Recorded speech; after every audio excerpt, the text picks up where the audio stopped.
रोज meeting लग रही, रोज भागना पड़ता है। और पति जी है नहीं, एक तो वो भी दुख है। टिकट कटने से भी हार्ट अटैक को मत आने दीजिए। और इतनी चिंता मत करो कि तुमको लकवा अटैक हो जाए, पैरालिसिस, असमर्थ हो जाओगे। निश्चिंत भी रहा करो। अभी हमारे नंदकिशोर पाटीदार जी ने एक बात बहुत अच्छी बताई कि मनुष्य के भाग्य में जितना है वो तो मिलेगा आपको। अब वो दो प्रकार से मिलता है, चाहे ईमानदारी के रास्ते से प्राप्त कर लो, चाहे बेईमानी के रास्ते से प्राप्त करो। ईमानदारी के रास्ते से प्राप्त करोगे तो उसके प्राप्त होने के बाद खुशियां भी प्राप्त होंगी, और बेईमानी के रास्ते से प्राप्त करोगे, प्राप्त तो होगा पर चिंता भी साथ में प्राप्त होगी। रास्ता दो है, ईमानदारी और बेईमानी। मैं दिल्ली गया था बहुत वर्ष पहले, तो वहां मैंने बोर्ड लिखा देखा, ईमानदार पार्टी और बेईमान पार्टी, ऐसे बोर्ड लगे थे। तो बड़ा विचित्र आदमी, राजनीति में भी बड़ी खुराफात है। खुलेआम छाप दिया पोस्टर, सब ऑटो रिक्शों पर लगा दिया कि बेईमान ये, ईमानदार ये। नाम नहीं लूंगा मैं। और इस बेईमान और ईमानदार के सिंबल से भी, ये सिंबल से भी जीत हो गई उसकी, जो ईमानदार अपने को लिखता था। ईमानदारी का बड़ा प्रभाव है। ईमानदारी में सुख है और सम्मान है। बेईमानी से संपत्ति तो मिल जाएगी पर शांति नहीं मिलेगी, सम्मान नहीं मिलेगा, आदर नहीं मिलेगा। और जो लोग दूसरे के धन को मिट्टी के ढेले के समान समझते हैं और दूसरे की आत्मा को अपनी आत्मा के समान समझते हैं और दूसरी नारियों को अपनी मां बहन के समान समझते हैं, ऐसे लोग भगवान से भी बड़े भगवान माने जाते हैं और उन्हें पूजा करने योग्य होते हैं। शक्लो दुर्मत दूरी करो, अच्छा जन्म बनाओ। चित्त को एकाग्र कर लीजिए, आनंद लेते रहिए और सुनते रहिए। शक्लो दुर्मत दूरी करो, अच्छा जन्म बनाओ। काग गवन गति छोड़ के हंस गवन चले आओ।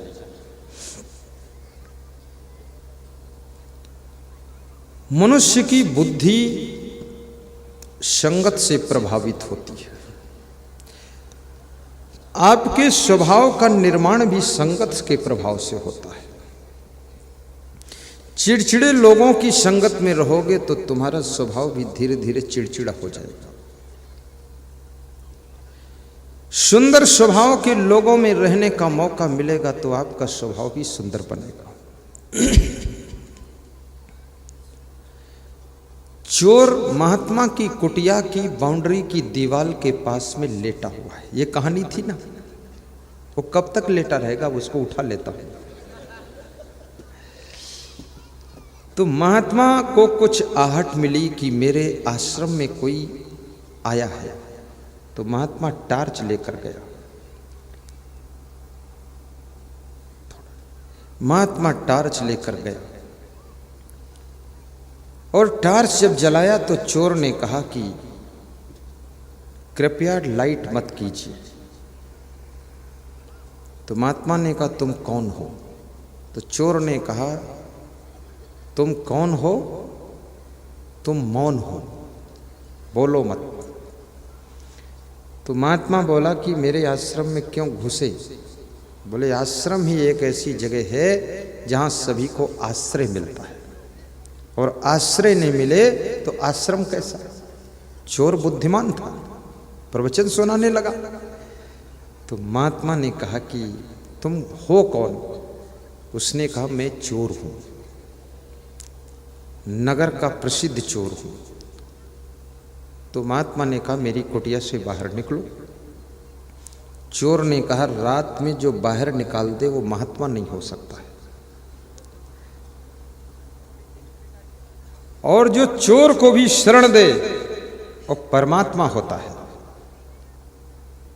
तो महात्मा ने कहा कि तो सो जाओ फिर। तो चोर ने कहा रात में सोने की आदत नहीं है, आप सोइए, मैं जागूंगा, क्योंकि मेरा रात का ही धंधा है और 40 साल पुराना चोर हूं और मेरा बाप भी चोर था, बाप के बाप भी चोर थे, पूरा चोट्टा परिवार है मेरा। तो महात्मा ने कहा कि मेरे आश्रम की बदनामी होगी, इसलिए तुम चले जाओ। तो चोर ने बड़ा अच्छा उत्तर दिया कि मैं तो चला जाऊंगा, लेकिन मेरी रक्षा कौन करेगा? पीछे पुलिस लगी हुई है और आश्रम में मैं रक्षित रह सकता हूं।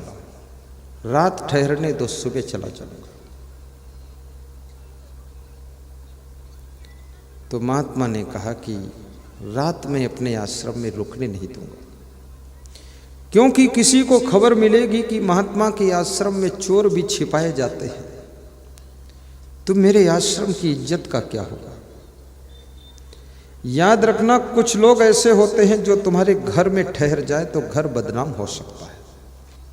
कुछ लोग ऐसे होते हैं जिनके साथ साथ तुम सड़क पर बराबर में चल दो तो तुम बदनाम हो सकते हो, और कुछ सामान ऐसे हैं जिनको हाथ में पकड़ लो तो तुम बदनाम हो सकते हो, और कुछ स्थान ऐसे जहां तुम बैठ जाओ तो बदनाम हो सकते हो, और कुछ जगहें ऐसी हैं जहां पर तुम बैठ जाओ तो तुम्हें फ्री में सम्मान भी मिल सकता है।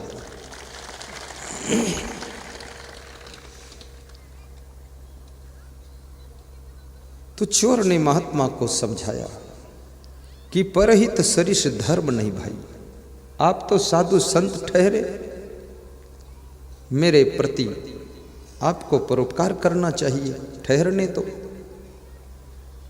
तो महात्मा ने कहा कि तुम रात में सोओगे नहीं और मेरा सामान लेकर भी चले गए तो चोर ने कहा चोर तो हूं, लेकिन वफादार चोर हूं, आपके यहां चोरी नहीं करूंगा महाराज। तो महात्मा ने कहा ठहरो। महात्मा चोर की चिंता में रात भर सो नहीं पाया। महात्मा भी जागता रहा। तो महात्मा ने रात में पूजा पाठ शुरू कर दिया। सोचा डबल पूजा कर लेता हूं आज, जब जागना ही है। सवेरा हुआ, फिर महात्मा ने चोर से कहा कि अब जाओ तुम। चोर ने कहा ठहरो, जल्दबाजी मत करो। भक्तगण आने लगे, पूजा करने वाले मंदिर में लोग, मंदिर में पूजा होने लगी। महात्मा जी को कोई फल भेंट करने लगा, कोई माला पहनाने लगा। तो महात्मा जी ने चोर से कहा अब जल्दी निकल जाओ, नहीं लोग देखेंगे तो क्या होगा। तो चोर ने कहा कि अब तो मैं कभी नहीं जाऊंगा, यहीं रहूंगा। बोले क्यों? अरे बोले मैं चोरी करके देख लिया, इसमें बहुत दुख है। जंगल बंगल भागना पड़ता, खेतों में भागना पड़ता है, मारपीट झगड़ा होता है, दुख मिलता है। और साधु बनने में बड़ा सुख है। रात भर से मैं तुमको देख रहा हूँ, आराम से बैठे हो, ध्यान पूजा करते हो, और सवेरे भक्त लोग आकर तुम्हें माला पहनाते हो, फल फूल लाते हैं। मैं भी साधु बनूंगा, मैं भी ऐसा फल खाता रहूंगा। बात खत्म। और फिर वो चोर साधु बन गया। रात भर महात्मा की संगत के प्रभाव से साधु बना, और उस साधु का परम शिष्य बना, और उस गद्दी का अधिकारी बना, और उस गद्दी से उसने बहुत बड़ा प्रचार प्रसार किया। आदमी संगत से चोर भी महान बन जाता है, और कुसंगत में पड़ करके महान भी व्यक्ति चोर बन जाता है। मंथरा की संगत में कैकेयी भी गलत निर्णय लेने लग जाती है, और एक मंथरा ने कैकेयी की बुद्धि को बहकाकर अविद्या की स्थिति को बिगाड़ दिया। याद रखना, आजकल एक एक गांव में 10-10 मंथरा हैं। उन गांवों की क्या दशा होती होगी। और कितने राजनीतिक पार्टियों में भी मंथरा बैठे हुए हैं, इधर उधर बहकाने का काम करते रहते हैं। और कितने आश्रमों में भी मंथरा घुस पड़ते हैं, आश्रम में भी बहकाया करते हैं। अभी मैं दिल्ली गया था तो एक महात्मा कह रहा था मेरा आश्रम तुम ले लो, करोड़ों का आश्रम है। तो मैंने कहा मैं तो नहीं लूँगा, मैं तो अलग ही बनाऊंगा जब बनाऊंगा। तो बोले क्यों नहीं लोगे? मैंने कहा मैं इसलिए नहीं लूँगा कि आपको क्रोध बहुत आता है, कभी मुझको भी डंडा से मारोगे आप, और मेरे संतों को भी पीटोगे। ये कोमल कोमल संत हैं बेचारे, सब दुखी हो जाएंगे। और ये संत हैं छोटे छोटे, अभी उतना अनुभव नहीं, गलती हो जाती है। तो उन्होंने कहा कि मैं आपको देना चाहता हूँ। मैंने कहा मैं लेना नहीं चाहता हूँ। तो बोले तो कौन लेगा? हमने कहा चाहे जो कोई ले। तो बोले एक चेला था तो पड़ोसी ने बहका दिया, और चेला मेरा भाग गया है। आप अपने घर की स्त्रियों पर भी नजर रखना कि कोई उनको बहका तो नहीं रहा है। अपने भाई के ऊपर सूक्ष्म नजर रखना, उसको कोई बहका तो नहीं रहा है। अपने दोस्त पर भी दृष्टि रखना कि उसको कोई बहका कर उसका दिमाग तो नहीं बिगाड़ रहा है। और आप उन सब पे नजर रखना जो तुमसे जुड़े हुए हैं, क्योंकि तुम्हारे संगठन के चैनल को तोड़ने के लिए लोग बहकाने का काम करते हैं और तुम्हारा चैनल बिगाड़ देते हैं। और ये भी निवेदन करूंगा, किसी के बहकाने से बहको भी मत। किसी गाय को बहकाओ, वो नहीं बहकती है। कोई भैंस को कितना बहकाओ, नहीं बहकती है। तुम भैंस से भी ज्यादा गिरे गुजरे हो, किसी के बहकाने से कैसे बहक जाते हो? थोड़ा अपनी बुद्धि विवेक का प्रयोग भी करो।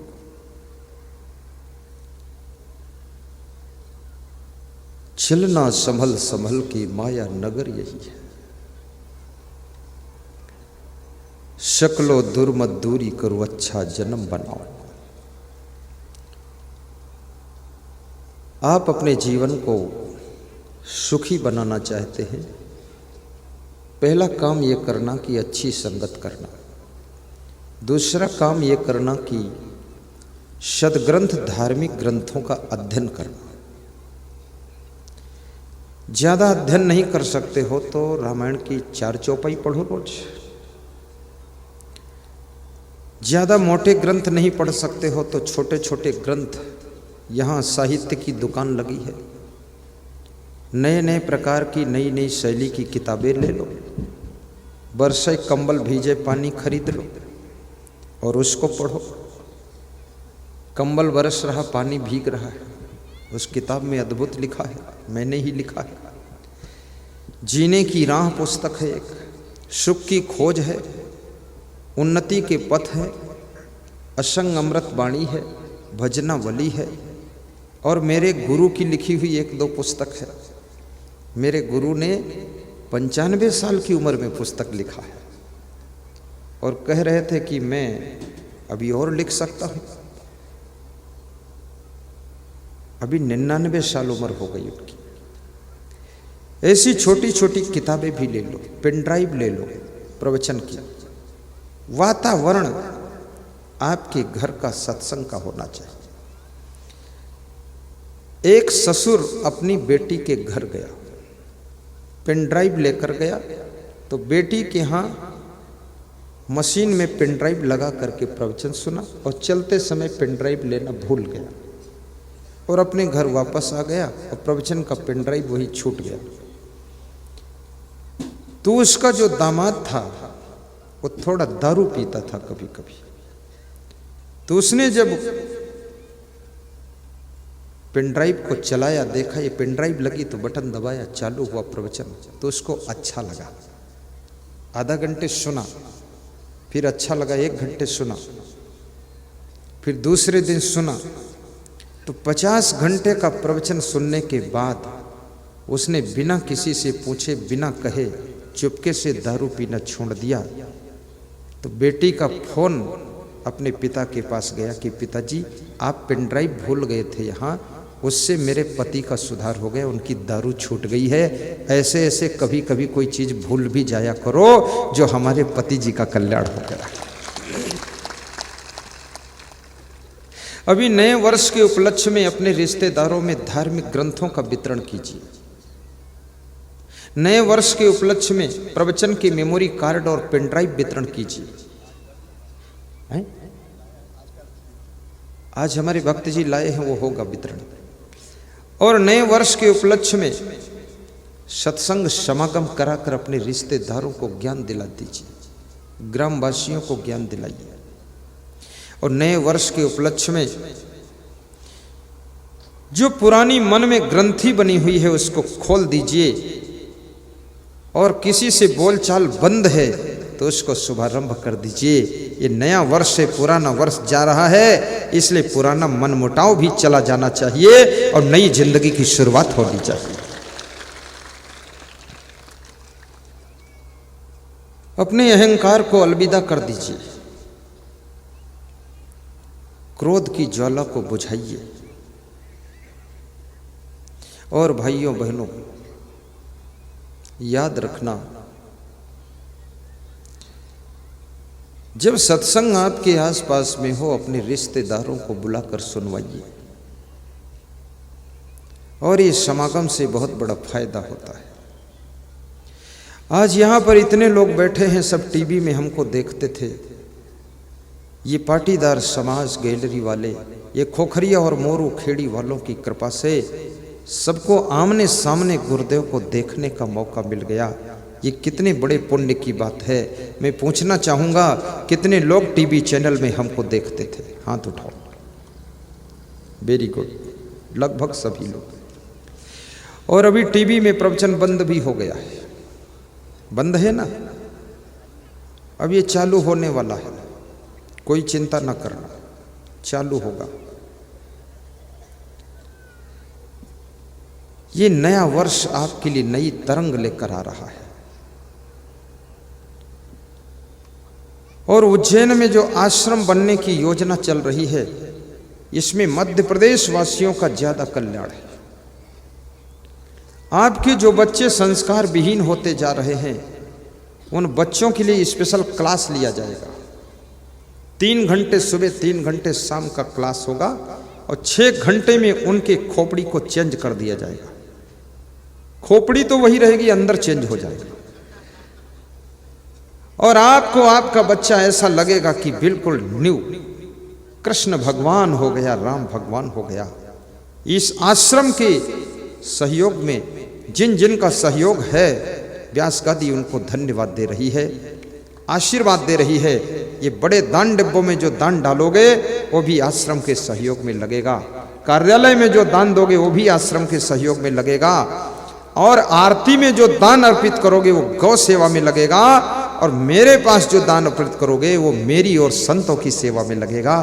दान का भी बंटवारा हो चुका है। एक भक्त ने मुझसे कहा है कि गुरुदेव, सब लोग बड़ा बड़ा दान कार्यालय में नहीं लिखा सकते, ये 10-20 हजार लोग, हम लोग थोड़ा देना चाहते, तो कोई इसका उपाय है? तो उसका उपाय मैं अपने प्रबंधकों से कहता हूं कि दान की झोली का दर्शन इनको करा दो, और जिसकी जो श्रद्धा हो उसमें उज्जैन आश्रम के निर्माण के लिए अपनी एक बूंद डाल दो, अधिक से अधिक डाल दो, ताकि आश्रम जल्दी तैयार हो और अगला सिंहस्थ कुंभ उसी आश्रम पर मनाया जाए और 1 लाख लोगों को डेली भोजन खिलाया जाए। अच्छी से अच्छी पत्नी ले आता तो भी सुख नहीं पाता है, और अच्छे से अच्छे वैभव को बढ़ा लेता तो भी सुख नहीं पाता है, ऊंचे से ऊंचे पद को प्राप्त करता तो भी सुख नहीं पाता है, और अच्छे से अच्छे जूते घड़ी पहन लेता तो भी सुख नहीं पाता है। कबीर कहते हैं, आपका मकान अच्छा होगा तो भी सुख नहीं मिलेगा, आपका जीवन अच्छा होगा तब सुख मिलेगा। और जीवन को अच्छा बनाना है तो प्रवचन की गंगा में स्नान करना पड़ेगा। अच्छा जन्म बनाओ, अपने जीवन को अच्छा बनाओ। काग गवन गति छोड़ के हंस गवन चलिया। और मनुष्य का स्वभाव है, इसको हर चीज अच्छी पसंद आती है। ये घड़ी खरीदता है तो भी अच्छी, चश्मा पहनेगा अच्छा, कपड़े लेगा तो अच्छे, मकान बनाएगा अच्छा, गाड़ी लेगा तो अच्छी, सब चीज तो अच्छी, लेकिन खुद को भी बनाओ अच्छा। और स्वयं को जिस रोज तुम अच्छा बनाओगे, आपके कर्म अच्छे हों, स्वभाव अच्छा हो, वाणी अच्छी हो, व्यवहार अच्छा हो, चरित्र अच्छा हो, आपके जीवन में सुख की बरसात होगी, आपका कल्याण होगा। काग गवन गति छोड़ के, और साहेब कहते हैं कौवा जैसी बोली, कौवा जैसा खान पान छोड़ दीजिए। कौवा को खीर खिलाओ तो भी कड़वा ही बोलता है, और कौवा को खीर खिलाओ तो भी विष्ठा ही खाता है, गंदगी खाता है। याद रखना, आपकी वाणी में भी परिवर्तन हो जाए। बोलने की कला सीखो। बोलना बहुत बड़ी बात है। बोलने की कला आ जाए तो राजनीति में सफल हो जाओगे। बोलने की कला आ जाए तो दुकानदारी में सफल आ जाओगे। और बोलने की कला आ जाए तो गृहस्थी में सफल हो जाओगे। और बोलने का ढंग आ जाए तो प्रवचन में भी सफल हो जाओगे। और बोलने का तरीका आ जाए तो देश विदेश में कहीं जाओ वहां सफल हो जाओगे। अमेरिका में एक महात्मा भारत देश से गया, समुद्र किनारे टहल रहा था सुबह सुबह। उसको एक अंग्रेज ने देखा कि 2 घंटे से टहल रहा है, इसके साथ कोई नहीं है। तो अंग्रेज ने पूछा, महात्मा जी तुम्हारा यहाँ कौन है? तो उस महात्मा ने उस अंग्रेज के कंधे पर हाथ रखा और कहा, मेरा यहाँ कौन है तुम पूछ रहे हो? मेरे आप हो, और कौन है? तो अंग्रेज इतना खुश हुआ, उस महात्मा को अपने घर ले गया और 2 महीना रख करके सेवा किया और पूरे अमेरिका देश में उस संत का प्रवचन करवाया और कहा कि मैं अगर आपका हूं तो मैं ही आपका रहूंगा और अमेरिका में आपका प्रचार करूंगा। शब्द सम्हारे बोलिए, शब्द के हाथ न पाऊं। एक शब्द औषधि करे, एक शब्द करे घाव। शब्द की शक्ति को समझना, शब्द संभल करके बोलना। शब्दय मारा गिरि परा, शब्दय छाणा राज। जिन जिन शब्द विवेकिया तिनका सरी को काज। शब्द की मार से मनुष्य राजपाट छोड़कर चल देता है, और शब्द की चोट से मनुष्य प्राणों को भी छोड़ देता है, और शब्द के प्रभाव से मनुष्य बुराइयों को छोड़ता है, और शब्द से प्रभावित होकर के मनुष्य किसी पार्टी को वोट दे देता है, और शब्द के प्रभाव से मनुष्य नाराज होकर के विरोध भी करता है, और शब्द के प्रभाव से विरोधी भी आपका दोस्त बन जाता है। शब्द को पकड़िए, शब्द को समझिए। शब्द में बहुत बड़ी शक्ति होती है। शब्दई मारा गिरि परा, शब्दय छाड़ा राज। जिन जिन शब्द विवेकिया, तिनका सरी गोकाज। जिन जिन शब्द विवेकिया, तिनका सरी गोकाज। शब्द मारा गिरि परा, शब्द छाड़ा राज। जिन जिन शब्द विवेकिया, तिनका सरी गोकाज। धीरू भाई अंबानी, जो देश का सबसे गरीब घर का बालक था, गुजरात का बच्चा, चोरवाड़ा गांव, वो बालक अपनी माँ के जब पैर छूता है तो माँ सिर पे हाथ रखकर कहती है कि बेटा, एक दिन तुम बहुत बड़े धनवान बनोगे, महान बनोगे, बुद्धिमान बनोगे। चना मुरमुरा मंदिर के किनारे बैठकर बेचता था।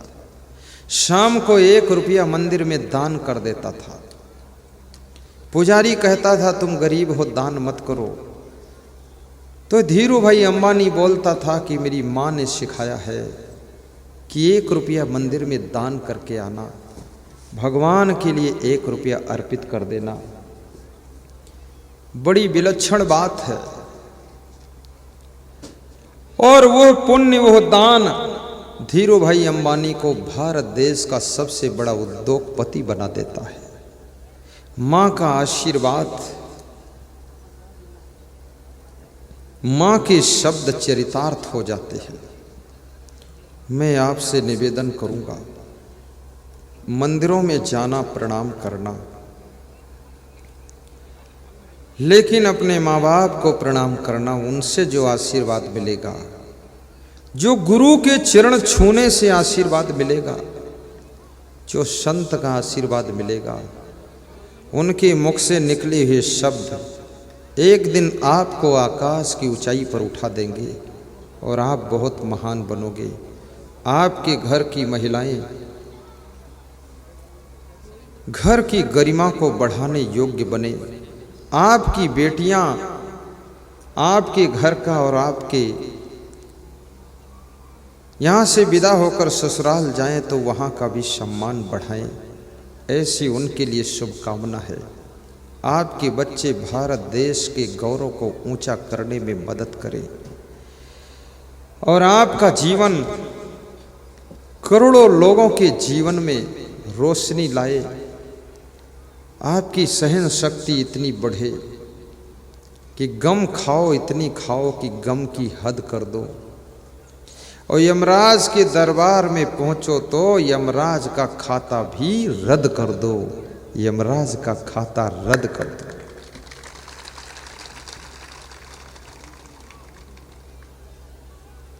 गुरु मंत्र और दीक्षा लेकर के गुरु की भक्ति करना, नामदान लेना बहुत आवश्यक है। नामदान न लेने से मनुष्य का जीवन पाना व्यर्थ हो जाता है। गुरु दीक्षा लेने से मनुष्य जीवन की सार्थकता मानी जाती है। राम कृष्ण से को बड़ा उन्हों तो गुरु कीनी, तीन लोक के वह धनी गुरु आगे आधीन। गुरु के आगे आधीन हो जाओ। गुरुर ब्रह्मा गुरुर विष्णु गुरुर्देवो महेश्वर, गुरुर साक्षात पर ब्रह्म तस्मै श्री गुरुवे नमः। गुरु के चरणों में मन की डोरी बांधना। हमारे देश के भगवान राम और कृष्ण भी गुरु के चरणों की भक्ति करते थे, और ये भक्ति ही मुक्ति की चाबी है। यतः परम कैवल्यम गुरु मार्गेण वै भवेत, गुरु भक्तिरति कार्या सर्वदा मोक्ष कांक्षी भी। शिव जी कहते हैं, पार्वती जिनको मोक्ष की आकांक्षा है वे गुरु की भक्ति खूब करें और निरंतर करें तो अंत में उनको मुक्ति की प्राप्ति होती है। आपकी भक्ति बढ़े, आपके घर में शांति बढ़े, आपकी उन्नति हो, आपका कल्याण हो, ऐसी मैं शुभकामना करता हूँ। आपको बहुत बहुत धन्यवाद देता हूँ।